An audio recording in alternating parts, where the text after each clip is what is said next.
മഖ്ബറയിലേക്ക് എത്തിക്കഴിഞ്ഞാൽ അദബുകളൊക്കെ പാലിക്കണം. നല്ല വുളൂ വേണം. പൊതു മഖ്ബറയിലേക്കാണ് ചെല്ലുന്നതെങ്കിൽ തുടക്കത്തിൽ ഒരു സലാം മൊത്തത്തിൽ എല്ലാവരോടും പറയണം.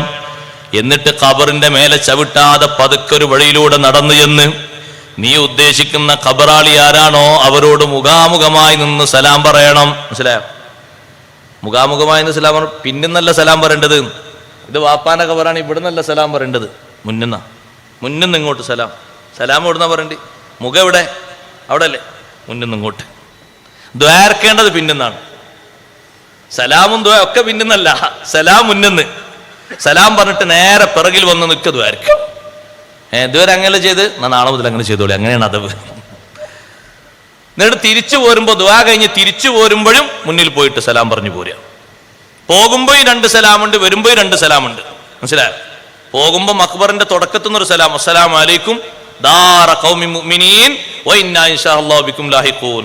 അങ്ങനെ നമ്മളിങ്ങനെ കുറേ ദൂരം ഉണ്ടെങ്കിൽ ഇടക്കിടക്ക് സലാം പറയുന്ന ഓതുന്നൊക്കെ നല്ലതാണ്.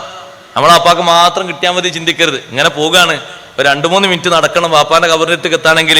ഇങ്ങനെ പോകുമ്പോൾ ഖുർആനൊക്കെ ഇങ്ങനെ ഓതി പോയിക്കോളെ. അപ്പുറത്തോ കിടക്കുന്ന കബറാളികളില്ലേ, ദുന്യാവിൽ അവർക്കൊന്നും ചെയ്യാൻ നമ്മളെ കൊണ്ട് കഴിഞ്ഞിട്ടുണ്ടാകൂല. എന്നാലും മരിച്ചിട്ടെങ്കിലും എന്തെങ്കിലും കിട്ടിക്കോട്ടെ. അതുകൊണ്ട് ആ പോകുമ്പോഴൊക്കെ എന്തെങ്കിലുമൊക്കെ സൂറത്ത് ഓതിയിട്ട് ഖുൽ ഹുവല്ലാഹു അഹദോ അല്ലെങ്കിൽ സ്വലാത്തോ എന്തെങ്കിലുമൊക്കെ ചൊല്ലിയിട്ട് ദിക്റൊക്കെ ചൊല്ലിയിട്ട് അങ്ങനെ പോകണം.